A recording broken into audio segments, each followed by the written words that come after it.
What was the hardest lesson you had to learn business wise? You know, for me, it was like I really didn't even understand the music business till I was about 30. So I look back on certain shit and I'm like, damn, I didn't. You know, when I found Sean Kingston, I didn't know XYZ things. I don't want to say exactly what it was or whatever. Even with Nip, you know, I was still learning.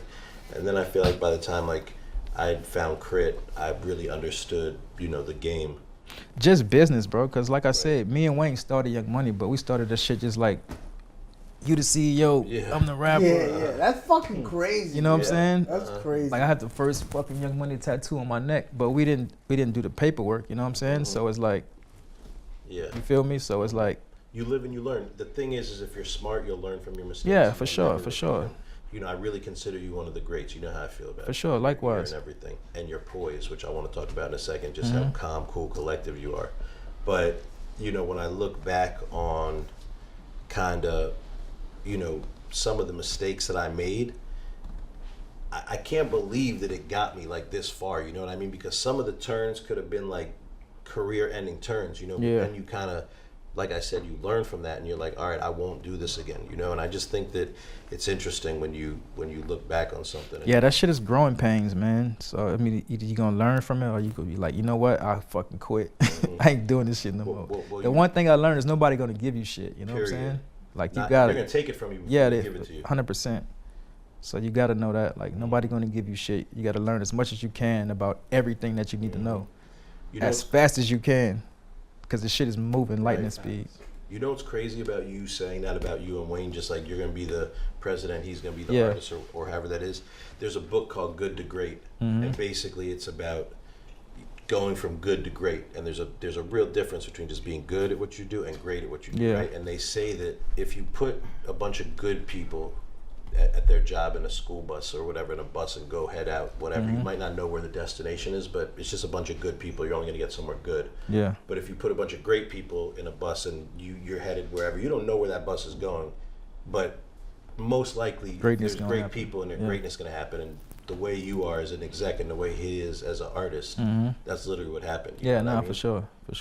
Obviously you're around, but like the whole Drake situation. Nah, so around that time I had went back to New Orleans for after Katrina, because Drake came in around, like Drake and Nicki.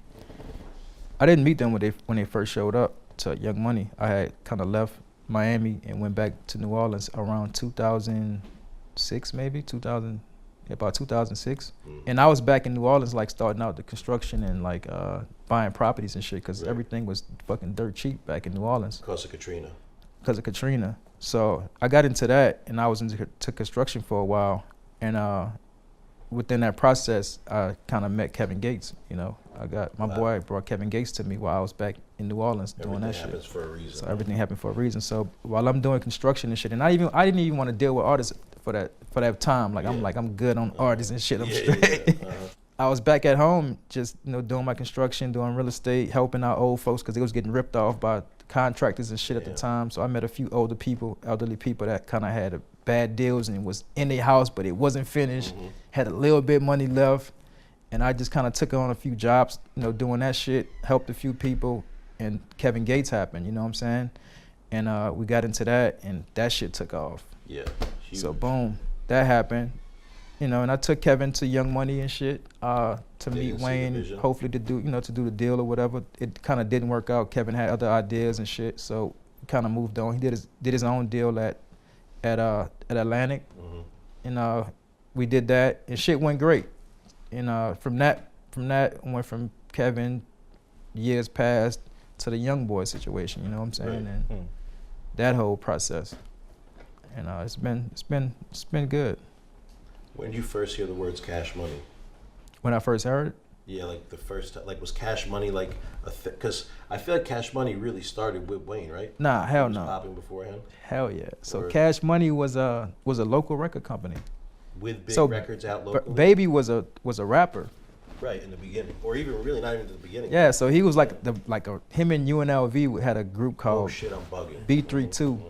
Oh, I don't know about B32, but I know he was on UNLV records. Yeah, so he had his own tape. It was B32. He was Baby with the B standing for Baby, and 32 Goes is what the 32 was for. Got it. So it's B32 had a red cassette tape I used to have when I was probably fucking. I So don't his know. branding was on from the beginning. He knew exactly. Nah, he was on it. Right. He was rapping like, and it was New Orleans, and fuck, he was kind of like bounce music. You know what I'm Right. saying? Because that was like He was you had to picking do up on bounce. Master P, right? Nah, it wasn't nothing about Master P around this time. Master P wasn't even on the scene. I don't P came recall. after Birdman. Yeah, I think so. Like, cause P kind of went to Oakland and then kind of blew up in Oakland and came back to New Orleans. Nah, I didn't know. It's that. from what I heard. Okay. But Birdman was like a fucking youngster, like in New Orleans, rapping and shit. And he had his own tape out. He had UNLV, and I had his tape when I was just like in fucking elementary or some shit, probably, or some shit, Damn. middle school or So something you've like been that. knew about Cash Money. Yeah, I've been knew about him. I think if I could remember right, I used to dream about like my life, how it happened. I used to have dreams about it Right. before it happened, Right. and it kind of came to came to Manifestation. fruition. Yeah. Uh-huh. And just because I'm trying to understand the timeline, was Wayne signed to Cash Money already when you met him, or that happened together, like you and him together? Nah, he was already on Cash Money when I met him. Got it. Yeah, he was already on Cash Got it. Money.